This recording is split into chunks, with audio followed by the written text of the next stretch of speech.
We know that sales coaching can help companies face major challenges in engaging and implementing sales. But oftentimes I hear comments like employees aren't engaged, don't retain what they learn, or just don't like attending training.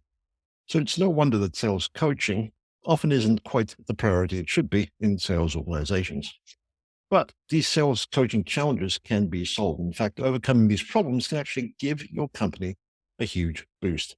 Research suggests that effective continual learning can boost sales per employee by up to 50%. So, what changes do we need to make in our sales organizations in order to achieve these numbers? That's what we will diving into in just a bit. Hello and welcome to the Predictable B2B Success podcast. I'm Vinay Koshy, and our guest today is Alan Versteeg. Alan, as a engineer by trade, I believe, you went into sales with a healthy amount of skepticism, but soon changed your mind. In fact, you decided to make it a career, not a job. And I believe your engineering background really helped you find success in that you were able to reverse engineer how other people found success. And then you started moving into sales development. In fact, I believe you own the license for spin selling in sub-Saharan Africa. And you've used frameworks and repeatable processes to develop over 2,000 sales managers in over 45 countries and across multiple industries over the past few years. That's quite an accomplishment. I'm curious, Alan, what incident kind of triggered this journey into embracing the sales and sales coaching? Yeah, thanks, Vinay, and welcome to your guest. The story is quite interesting. I studied electronic engineering, and not my fault. I watched Airwolf, Knight Rider, and MacGyver as a kid, so I thought that's what I was going to be. And I read a book that said it was called "You're Born an Original, Don't Die a Copy." And one of the chapters, it was a great book to start reading because every chapter was 2 pages, so accomplishment felt really good. But the one chapter said, if you hate what you're doing for more than 2 weeks, stop and find something that gets you to want to wake up. And I've been doing engineering at that time for 2 years. So I'm like, okay, wait a minute, I'm not enjoying this. Drifted a bit, and then a friend of mine said, why don't you get into sales? I thought that seems good enough. I like to connect with people, like to engage. I got hired and asked your guests not to drop off now. We got fired from my first 4 sales jobs because I was absolutely useless. The problem is that I did everything they told me to do. I really knew my product well. So I was the world's best talking brochure. They then said, Alan, you're not motivated enough. So eventually I was the most energetic, world's best talking brochure. And I was very factually orientated as an engineer. And I just struggled. And it was one sales manager that changed my life. One thing he said to me, he said, Alan, how long did you study to be an electronic engineer? I said, it was 3 years. And he said, how long have you studied to be a sales professional? I was like, I've been on a few courses. And he said, the day you choose sales as a profession, it'll be the best paying job. As long as you keep it as a job, it'll be the worst paying job. And it was that shift that changed for me and got me passionate about sales, got me succeeding in sales, and then eventually getting me really focused on how to drive behavior change. Took on the spin license, great methodology, wonderful customer feedback, but lack of visibility of behavior change. Now I wanted to figure out why. And pretty much it was a quote, ironically, by Neil Rackham, the founder of spin selling. It said, without an investment in sales management, no amount of training, no amount of consulting, and none of our technology will have any sustainable impact. And that then became my passion. How do we drive growth and push that growth through developing sales managers? And that was the birth of Growth Matters. You run Growth Matters International, based out of South Africa. I'm curious, with your journey to date, what would you say would be your personal area of strength? For me personally, I believe it's that understanding this one shift. People buy values before they buy value, right? And the way I like to say is selling won't help, but helping will sell. So the area of strength is when you sell with noble purpose. You don't have to worry about tonality or body language or all of those things because customers automatically pick up your intention. And when you sell with that noble intent, when you sell with a perception that selling won't help, but helping will sell, people connect with you. So I'd say that's my area of strength, but really the area that I studied and a deep dive in terms of development was understanding if sales coaching is so effective, why aren't we seeing a significant shift in that bell curve of performance and sales, and really deep dived into that. So personally, I'd say my strength is the ability to connect through the right intentions. But from an engineer, what I studied is what are the mechanics of coaching and where does it fail and where does it work and why? Right. And we'll dive into that in a bit, but I'd like to go back to your personal area of strength. What would you say is something that businesses don't know, but should in your personal area of strength, that area of connecting with people with right intent? I think they under invest in developing mindsets and values of the individuals and the organizational sales culture, right? So we say we are customer centric, which by the way, if you actually tell customers, you're missing the point. Yet all of our metrics measure something completely different. So if we're so customer centric, why are we measuring it that way? So what I see and what's very clear is that when you work on the sales culture and getting those values right, then performance comes. And we're so busy working on behavior, we're forgetting, and the way I like to see it, Vinay, is we're giving salespeople the ingredients, we're giving them the recipe, but we're not teaching them how to be a chef. We're not teaching them those values-based systems that really drive that change. And I think that's the big shift that most organizations don't know. They're so busy focusing on competency, yet sales competency is an output. It's not an input. I can't teach you competency. I can teach you the mechanics of it, but you want to go do it and you have to get coached to drive that correctly. So I'd say what companies missed is building a culture that supports the values that customers value. That's a very interesting take. With this idea of building a values-based framework, could you tell us a bit more? Could you expand on that? What does it look like? If you could use an example, that'd be great. Yeah, perfect. So the research comes from a person by the name of Philip Squire. He's written a great book called Sales Transformation. And really what he says, when they interview buyers and they understand the reasons buyers don't buy, is it's very seldom that they say they don't have great negotiation skills or they don't know their product it's generally a values thing. So they'll say something like they're arrogant, they're overly supplier centric, they are not very creative. So they say things that are value oriented. And when you look at those top performing sales professionals, those professionals that sell with noble purpose, the values customers buy into is you are tactfully confident. So people always say there's a fine line between competence and arrogance. That line is pretty simple. It's called TACT. TACT is the ability to persuade without damaging a relationship. So they are tactfully confident. They are authentic. So they're not trying to be someone else, which takes a lot of energy and distraction from the relationship. They realize that authenticity accelerates trust. So they are very authentic. And then they are creative in their solutions. So they are willing to be creative and think through the customer's needs and sometimes challenge what the customer thinks they need. And when you look at all the research that Philip and his team had done, those are the three that really stand out and say, when I'm confident in myself, I'm tactful in how I approach it, I'm creative in finding a solution, but I allow Alan to remain Alan. Then what happens is customers resonate with that value system. Then as an organization, what are you doing in your culture that's making that the norm, that is attracting that type of talent? Because sales is as I said, the best paying, hardworking job and really pays well long-term dividends when you have the right values. And unfortunately, Vinay, Hollywood doesn't portray us in a professional light. There's very few movies where the sales professional is the hero. I love Pursuit to Happiness because that's one of my favorite movies where the salesperson is the hero, right? But the reality, we don't get portrayed like that. So what customers automatically see is they're picking up on where's the evidence to support that this is the Hollywood version of sales. And if we don't contradict that first, regardless of the methodology we're using, we don't get that shift. I'm curious, with bringing about a culture that is very much aligned with values, obviously it's something that all organizations struggle with. Some do it better than others.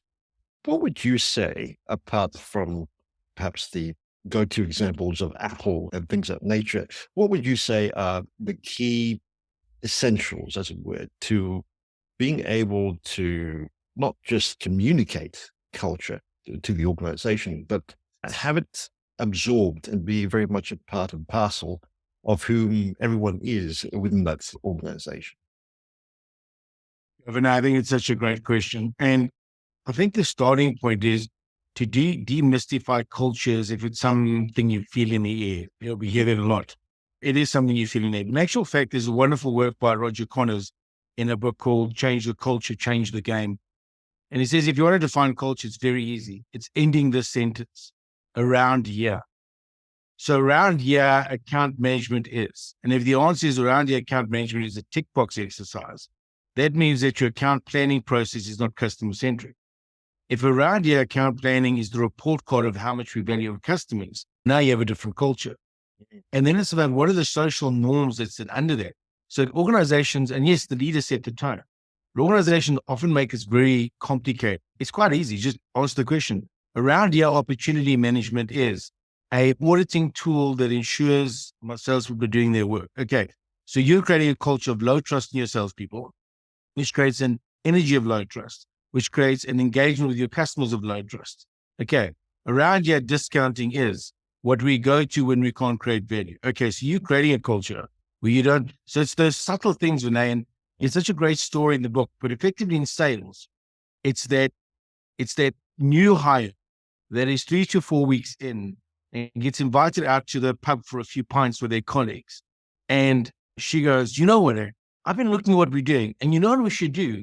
And everyone goes, whoa, Sarah, around here, showing initiative gets you more work. Around here, we shimmer, we don't shine. And that's your culture.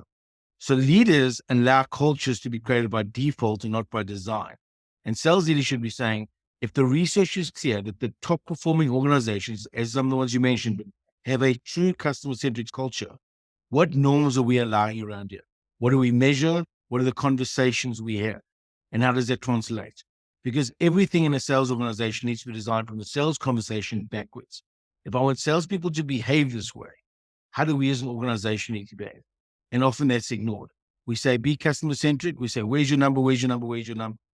And it's an and, it's not an or. It's the number and the value. But you take care of the value, the number will sort itself. That's a brilliant perspective, and thank you for that, because I don't hear enough of those perspectives in many of the conversations we have. Bringing this back down to, I guess, the bottom line.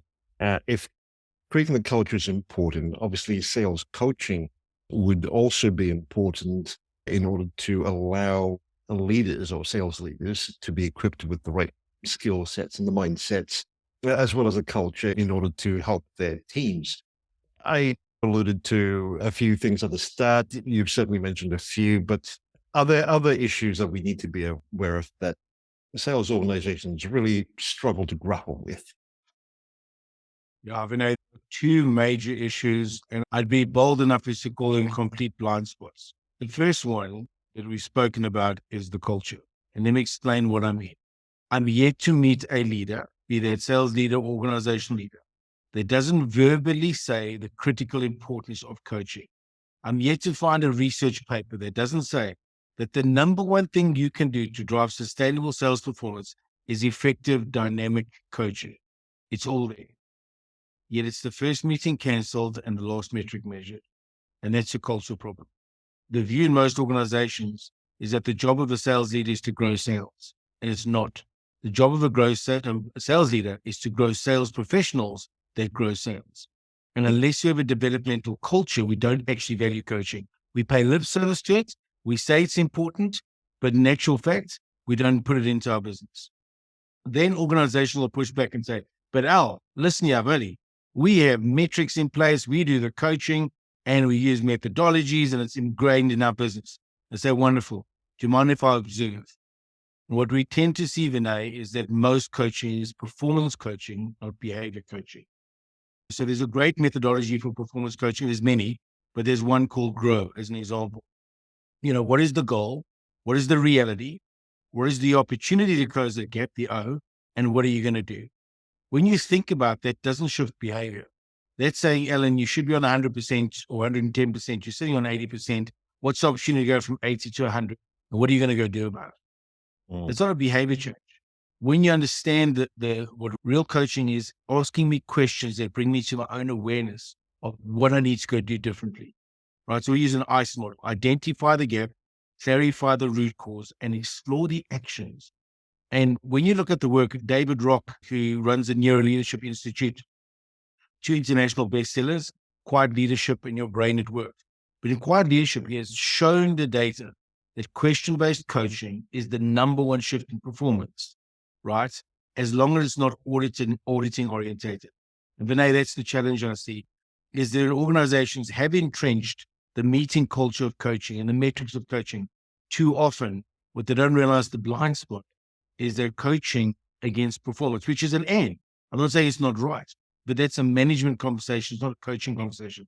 Coaching is about being the GPS, not the driver. It's about guiding people to their destination and where it's on their own. And all the research is clear, but specifically David Rock's work, we are 8 times more likely to execute an action we believe we created for ourselves than we are when someone says, do you know what you should do? Right. And that's the big blind spot them. So even it's one organizational culture, we cancel it, we don't measure it, or we measure it, we don't cancel it. But our approach is performance and auditing oriented, not behavior change and development oriented.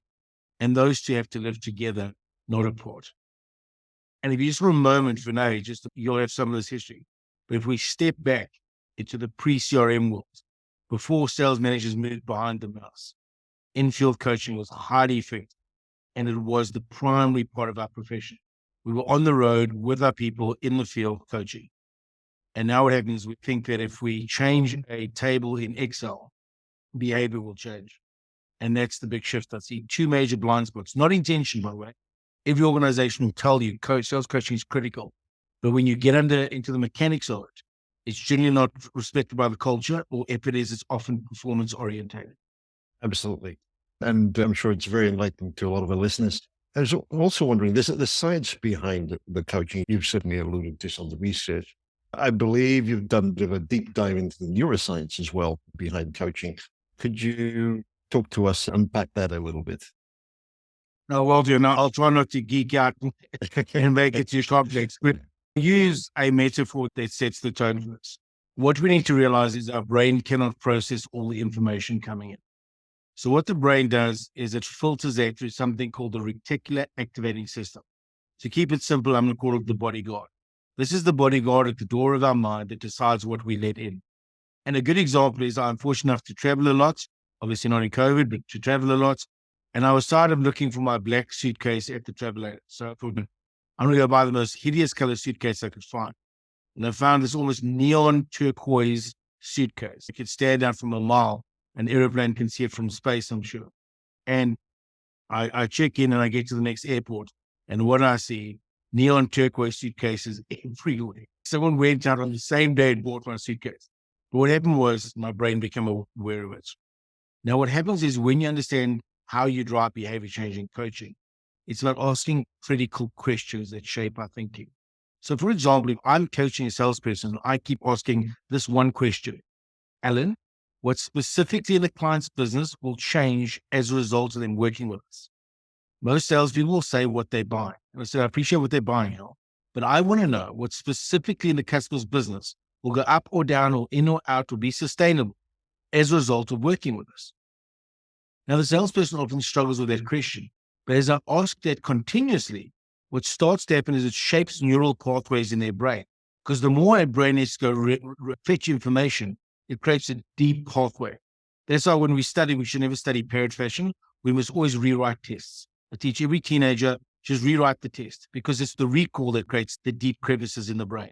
So when I keep asking that question, as if by magic, Vinay, without ever teaching them a methodology, a salesperson at some point will stand in front of a customer and say, Mrs. Customer, what specifically in your business are you hoping to change as a result of working with us? And if you listen to them, that is not performance coaching, that is behavior coaching. I'm creating a shift in behavior. For the parents on the call, the best question to ask your teenagers, because once they become teenagers and their reasoning center comes and now they know the world better, is to say, does this behavior shape the person you want to become? Because when they're about to do something bad, if all they're asking is, will mom or dad catch me? It's the wrong thinking. But if they sit there and say, does this behavior shape the person I want to become? It's something only they can decide. We can't influence it. So the neuroscience is so powerful because we think behavior change is hard. It is. But behavior is the outcome of thinking. And thinking is a lot easier to change. If I consistently ask those questions on a consistent basis, I shape neural pathways in your brain, Vinay, whether you want me to or not, right? I will create those pathways. And that's what managers miss, is they're so impatient with the coaching, so quick to be the mentor. Not just you do works for me, and intent is right. But coaching is about quiet leadership, as David Rock would say. Keeping quiet, asking the questions, and leading people like a GPS, getting someone to their destination and saying, let me help you. Now, obviously, if you're about to drive into a wall, I'm going to grab the steering wheel and help you. But coaching is about allowing that neural pathway to be developed. And it's probably the hardest thing for sales managers, because our passion to grow people, we just want to give them all our advice. Yeah. But most people will take that advice and throw it away anyway, unless it's what they think they came up with. Right. So with this idea of understanding neuroscience behind coaching and acting like more of a GPS, how does that address the issues that perhaps sales organizations always struggle to grapple with? That of sales coaching isn't quite important. It's the meeting that often gets discarded on our calendar because we've got so many other things to do, etc. How do you facilitate that ongoing conversational mind shift, if you would, within the organization? So just from our side, personally, we have something called executive alignment sessions. So we're always working at a leadership level. Unfortunately, because of Hollywood and trajectory of some careers, not everyone in leadership or executive positions fully understands sales.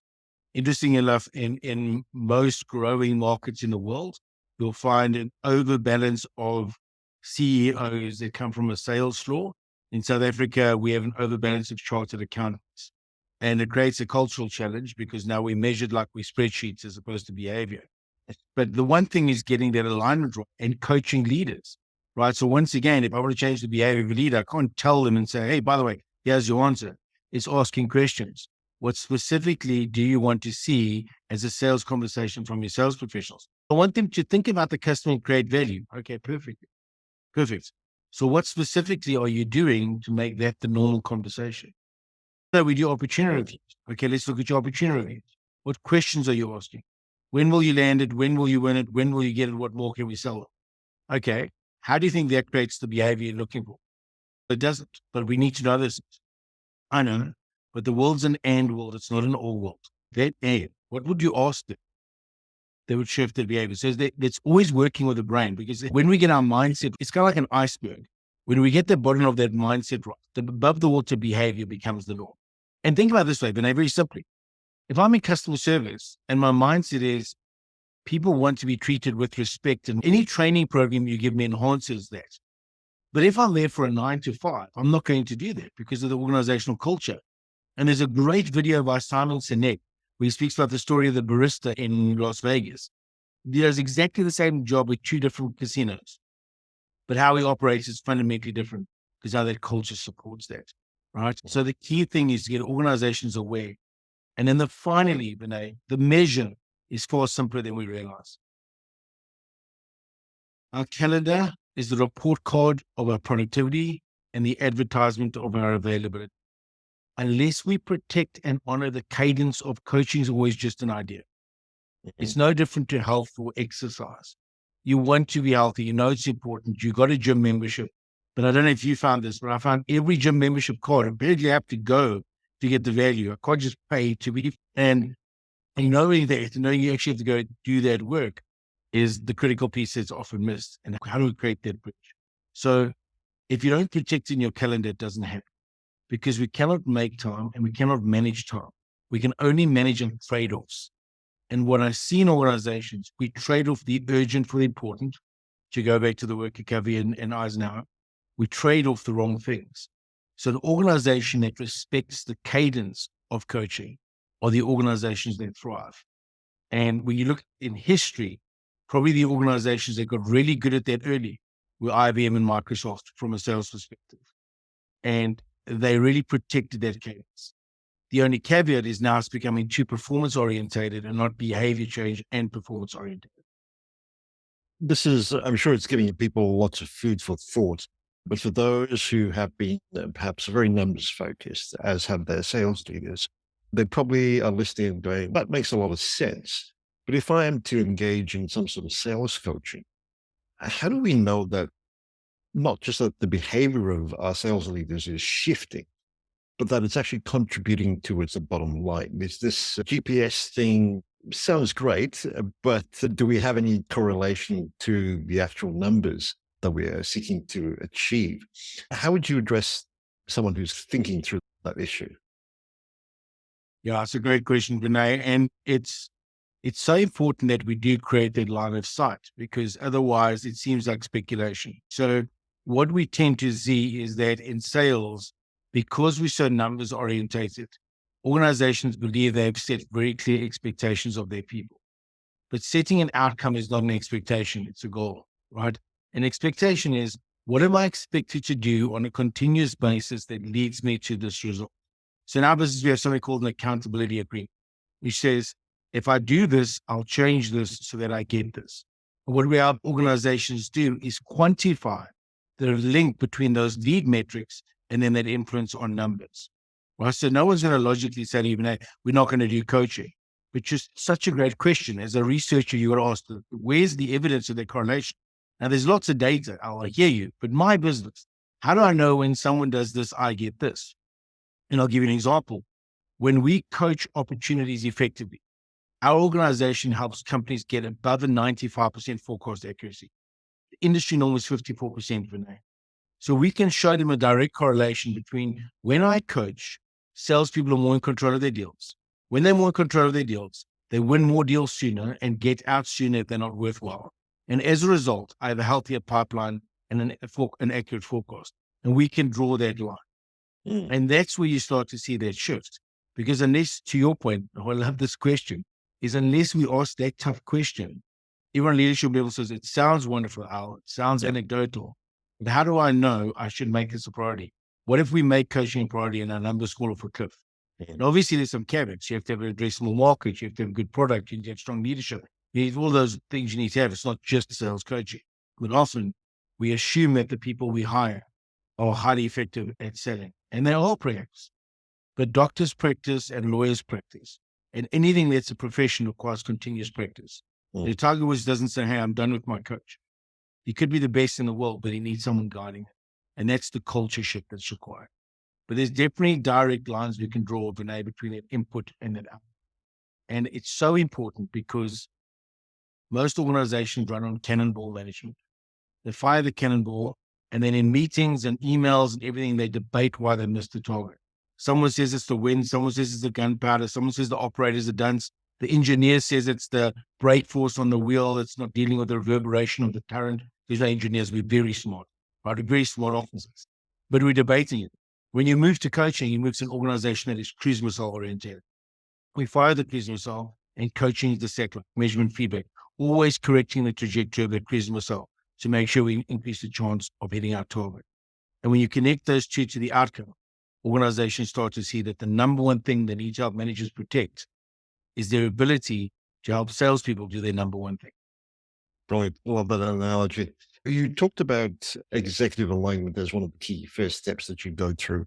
Is there a kind of like a framework that you take not just the key leaders of the organization through, but perhaps down to sales managers or sales leaders as well? Yeah, so there's a central framework that dictates everything we create and develop. And it's understanding that it is discipline that is the difference, not behavior. So you take any top performing sports star and you go to their backstory, right? What you're going to find is levels of discipline. We see the moment of success, but there's levels of discipline. There's rituals and routines that they do that other people weren't willing to do. So Kobe Bryant, he's in there much earlier. Lewis Hamilton is always working on his mindset. Michael Phelps has a ritual of music and what's in it. So we have these things. So discipline requires four things.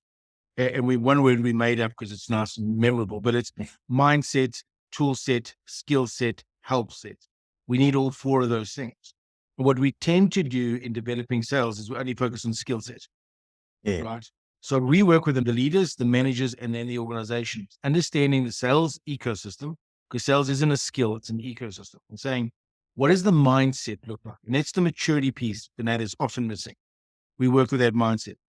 Then if I give you a practical tool to you, there's a wonderful quote from Buckminster Fuller. If you want to change people's behavior, don't bother trying. Give them the tool, the use of which leads to new behavior. And so often we teach people behaviors, but all of our technology systems are contradictory to what we just taught them. So you spend all this money on a methodology, but nothing supports individuals. Mindset, how do I think about this? Tool set, how do I start it? Skill set, how do I get skilled over time with coaching? And then help set, who's coaching me? Where do I get help? Where do I find it? So when we work on the managers, the leaders, and the executive alignment is to realize that collaboration is not a group of people working towards a common goal. Collaboration is a group of people working towards a common goal with aligned thinking. And if the organization isn't aligned between what a good opportunity looks like, what a good sales strategy looks like, what a good account management looks like, if they're not aligned, collaboration is just an intention. It never actually happens. So we work to elevate their maturity and say, this is what good looks like. You don't have to be a master in it, but you need to know what good looks like so you don't undermine what your managers have to do. Because otherwise, no matter how much work we do at that layer, leaders can disrupt what we're trying to do. It sounds like a brilliant framework. I'm curious, with this idea of creating disciplines, obviously there is an element of reinforcement that you want to provide. What does that look like through your coaching? Is it just asking the right questions, or is there a bit more to it? There's a bit more to it, but just to get to your point, so we run we mentioned about the management development we do. So we run a year-long program, right? So we also understand can't change behavior in 2 days. And during that year-long program, we then do our own coaching with managers. So we coach the managers. What we like to do is coach the coach to coach. So coaching is definitely part of it. But what a lot of people forget, Vinay, is what are you coaching against? Because it's not theoretical. I'm coaching against something. If I don't know what good looks like, how do I help you? I identify the gap, C, clarify the root cause, or E, explore the actions. I can't do that when there's no framework. So what's so critical is that framework of thinking against which I coach. And once they have that in place, it's far greater. And a practical example for your audience. Any sales leaders listening, if I say to you, you got 10 sales managers working under you, you got a presentation to the board in 4 weeks, and you ask them to please give you their sales strategies. How many versions of a sales strategy are you going to get? The odds are you're going to get 10 different versions of what a sales strategy is because you haven't aligned your thinking about what good is. We have something called 9 decisions of sales strategy, answering 3 big questions. Where will we focus? Why will we matter? Who will make it happen? The minute we have that framework, I have 10 people who are collaborating and I get insights from each of them and we continue to mature. One simple framework that accelerates performance, and we miss the power of this. Ironically, in the Drucker world of management, we're talking about the 70s and 80s, the growth as organizations was based on the fact that it's framework-led management. These frameworks create discipline. They give the brain the pigeonholes in which to operate. And today, I think we're too loose in that. We think everyone must know how to do it because they've got experience. Experience matters, but it's got to be in context. Certainly. So does it make sense for us to measure the maturity of a sales organization? Is there, I don't know, a test of some sort that we could do in order to just become aware of where we stand in terms of sales maturity? We do, Vinay. So we do something quite advanced called the sales system health check. So we look at the entire sales ecosystem. We interview leaders. But long before that, I'm a person who's focused on the balance between efficiency and effectiveness, right? Because efficiency is you straightening the deck chairs on the Titanic, it's not going to help you. Effectiveness is what is the one thing you'll do is figure out how do we get to save lives.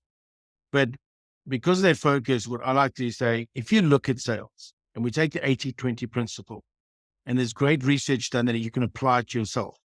So 20% of 20% gives us 80% of 80%. So 4% of what we do drives 64% of our output. And if you apply it to itself again, it's effectively 0.8, but it's 1% of what we do drives 50% of the outcome. That 1% for Vinay is coaching. So what we offer to organizations is a free sales coaching reflection exercise. Happy for your audience to go through it, and we can drop the link in the notes. But effectively what that does, it gives them a view of the discipline. So it assesses mindset, tool set, skill set, and help set. And I just want to add this. The only reason we measure something is to improve it. So the measurement is not to say, hey, you're useless or you're wonderful. It's to say, what's the gap that I need to work on? And that way you can start to assess if there's some blind spots in your coaching, because you might be listening and saying, oh, I think I've got this. Go take a reflection, because when we can see the blind spot, we can improve it, because that's what a profession is. We're always practicing, we're always improving. So that's where I'd start. I wouldn't go to that high level one, because the one thing that's going to drive performance change is coaching. So start to see, how are you doing in that discipline first? And no, I was looking at your website and I saw you mentioned the DEFT approach. For listeners, perhaps it'd be neat if you could walk us through that and how it applies to kind of what we've been talking to. So I think what's important about the DEFT approach is understand knowing how we're going to move things forward. With anything, it's so important that we have frameworks, right? We have frameworks in place. We have the things we need to drive that, right? And once again, the business is about, do we know what we're trying to achieve? Do we know what we're trying to do?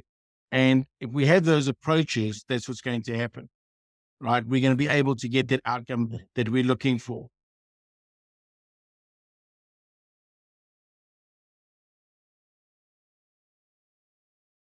Sorry, could you walk us through the actual DEFT approach? Yeah, we're happy to do that. So the first thing we need to do is we need to make sure that we're defining what the challenge is, right? We know and understand what it is. And this is often the problem. There's a wonderful book called Wrestling with Pigs, right? It's a very short book, easy to read. But effectively what it's saying is it's saying that if we don't understand this, if we don't understand how we define the disciplines, then we don't get to where we need to get to. And this is a key thing. We look at the world, we look at the outcome, we look at what people are achieving, and we go, wow, I want to be like that. And what we think is that they're born, and again, when people are born with some talent, but effectively what separates performers from non-performers is discipline. It's that discipline of difference. It's that discipline of proactive sales calling. It's that discipline of nurturing my pipeline. It's that discipline of building my profession. And that's the key thing. But then the discipline has to be supported by the E of the DEFT, which is the execution culture, right? How do we make sure we execute against this? How do we make sure that through execution, we can liberate that growth? We can get where we need to get to. And Vinay, the way I like to say it is this. I find so many organizations are working on the train, but they haven't focused on the tracks. So we're making the train better through enablement. We're making the train better through technology. We're making the train better, but the train isn't sitting on key tracks. So once we know it's about disciplines, we know we need to execute, we have to realize something. Execution needs to be practical. And for it to be practical and repeatable, we need frameworks, the F of the DEFT approach. So we have the disciplines, which we then want to execute through frameworks, right? And through those frameworks, start to align us. The example I gave you around the framework of what a good sales strategy looks like, or the framework of a good opportunity. By understanding that execution isn't this complicated thing we do, it's the execution, consistent, disciplined execution of the same framework. And the final part is the T, which is understanding it's going to take time. Disciplines are established over time. And for leaders, although that may sound like a bad news story, it's actually a good news story, because innovation, organizations can copy and repeat at scale nowadays. You can even use ChatGPT or AI language-based models to sound like an expert. But what you can't just establish is the output you get from establishing a culture of disciplines in your business. So DEFT is about having disciplines that we execute through frameworks over time. And what that does is it moves us to be agile and head forward. I'm just conscious of time. There's a wonderful amount of nuggets that you just shared, but I'll try and wrap things up with a few questions. With this idea of sales coaching, do you find there's perhaps a couple of areas that you find doesn't get much airtime, doesn't get talked about very much? If so, what would they be? I think there's two areas, if I may. The one is setting crystal clear expectations. So there's a wonderful book from the Association for Training and Development that says training is not performance. And they define a formula for performance. It's the same formula for accountability. Crystal clear expectations that are measured, that are given feedback, that have consequences and incentives. So what we tend to do in sales is we believe we just give people targets and we point at them. And we don't step back and say, what are the 4 to 5 things Alan needs to focus on for the next, let's call it quarter, 12-week sprint? That's actually going to move that number. So the one area we don't coach enough is expectations. What is fulfilling my time? Because Vinay, you and I are as different as like any human being, and the barriers you face are different to the barriers I face. So we tend to take this team approach as opposed to this individual approach that says Alan needs to focus on these 4 or 5 areas, not more than 4 or 5, these 4 or 5 areas over this window. So making sure it's crystal clear expectation. The other one that we believe does not get enough attention is pipeline. Because what we see, Vinay, is most organizations think their pipeline health is covered, right? Do I have enough financial cover? And that's one of 4 elements. The framework we use is 3 V's and an S. So V, which is value. Do you have enough value cover? If your target's 1 million and you've got 1.1 million, you don't have sufficient cover, right? Or if you've got 1 million, you've only got 800,000, you don't have enough cover. We need value cover. But we also need volume, meaning if you've got 3 times cover, but most of it sitting in one big deal, wonderful if you land that deal, but your risk if it doesn't. So you need volume as well. So you need value cover and volume cover. And then the one that's missing most organizations, you need velocity. You need momentum. Deals have to be moving. And what we do is we don't sanitize our pipeline. We don't hold people accountable. We don't coach the pipeline. So as a result, we just leave everything in there. My boss told me they have 3 times cover. Why would I take the deal out? Why would I sanitize my pipeline? Because I have one metric. Do you have enough cover? So what happens is we don't have the discipline of, wait a minute, all the deals moving, all the stagnating. And then finally, Vinay, is shape. Do you have enough early stage deals, mid stage deals, and late stage deals to create predictable sales revenue? So the 2 areas is, 1, we don't coach expectations because they're not set. And 2, we coach pipeline. We don't actually coach pipeline. We audit the pipeline. Do you have enough value? As opposed to looking at it and saying volume, velocity, value, and shape. Where's Alan's gap versus Vinay's gap? And what area do you need to coach on to help Alan get either more volume or more value, bigger deals, more velocity, deal momentum, better shape, making sure that when Alan's doing really well and working on 10 deals, he's not forgetting he's got to fill the front of his pipeline. Yeah. So those would be the 2 areas I'd say are often blind spots. And pipeline's such a big one because pipeline is the crystal ball of sustainable sales. Yet when we only look at value, we're actually not in control of our pipeline. Absolutely. This has been terrific. Alan, if you were listening to this episode, what would you say would be your top takeaway?